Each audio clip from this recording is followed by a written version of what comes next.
Am I a writer? Writing, the love-hate relationship of my youth. I can remember learning to write from my older sister. We played school. She was the teacher, I was the student.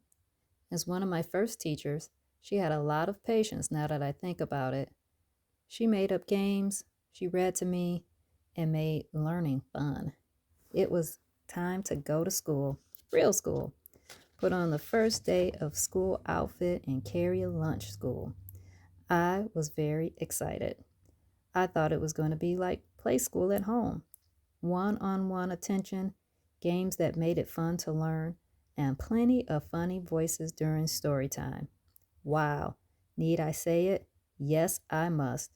This get dressed all pretty, carry my lunch, and walk to real school was nothing like play school. Who are all these children? Why is that one crying? Why do I need to put my lunch over there? I don't want dirt on my white tights. Okay, I will describe this first day of kindergarten outfit because it was the start of my fashionista journey.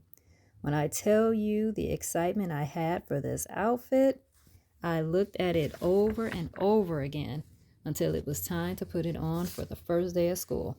You ready?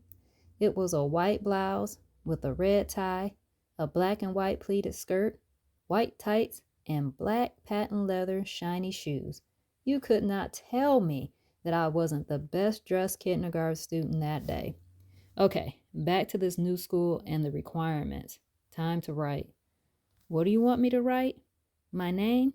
Check. My sister taught me that. Write the date? Check again. My sister taught me that too. Why did my mom say I needed to come here again? Now let's color. What? Color? I had to write my name and date to color? Okay, she is the teacher. Let's fast forward because repetition writing is what you do in school. It's why it's called school. You listen, you read, and you write. Sometimes they throw in some verbal interaction to make sure you're awake. Well, I did mention my love-hate relationship with writing. The hate for writing came when I had to write about subject matters that I did not have interest in.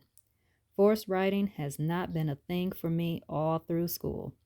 I did it because it was the requirement, but it was done through clenched teeth. Why write about it when you just read or already read this book?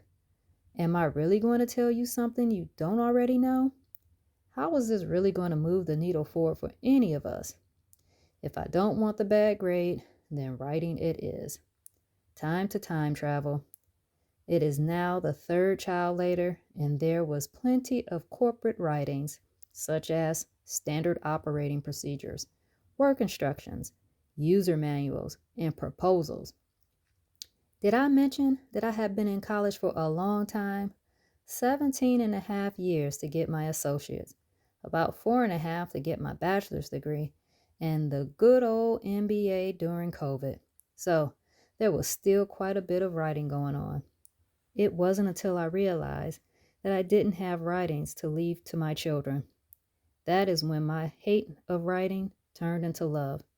The love of my children and the desire for them to get to know me as a human being, not just their parental unit. That prompted me to make an online diary to my children via Facebook. This gave me an outlet to write openly about who I was, what I was experiencing, and share who I wanted to become. I wanted to make my public declaration that writing was no longer my enemy, but a tried and trusted friend. A friend that would allow me to be the whole me and nothing but me. A friend who would allow me to pour out all of my heart, share funny moments, discuss serious topics, and provide building, encouraging, and edifying words. The power of the pen and paper, or should I say keyboard and screen, brought out something new in me. I was different. I viewed myself differently. I had not considered myself to be a writer due to being surrounded by some pretty amazing writers. One being my sister, who taught me how to write, and a really dear friend who I also considered my sister. How could I compete with such great writers? Do I have it in me to write as good as they do? Oh man, when they read my writings, Will they scrutinize it so much that I would want to hang up my writing career before it has a chance to develop? Will they appease me and tell me that it's good so that they don't hurt my feelings? Well, whatever is going to be said will need to be said publicly because I already hit the post button. It has been launched into the internet verse, where good and bad writers are met with public viewing, cheers and frowns, where you can build a brand or crash and burn, where the spelling and grammar police are laying in wait for you to make mishaps so they can turn on their lights of correction and remind you that someone is always watching. What? Wait a minute. What are those? Likes and loves? Positive feedback in the comments? Side conversations of encouragement? And love poured out from the two of the most important writers in my life at that time? Whew, I had arrived. The public diary to my children was well received, so much so it birthed a brand that became a subscription-based journal and a book with a companion workbook. What the what? What once was a love-hate relationship became a love-love relationship. Loving to write as well as loving myself. The online public diary created a healing outlet for me.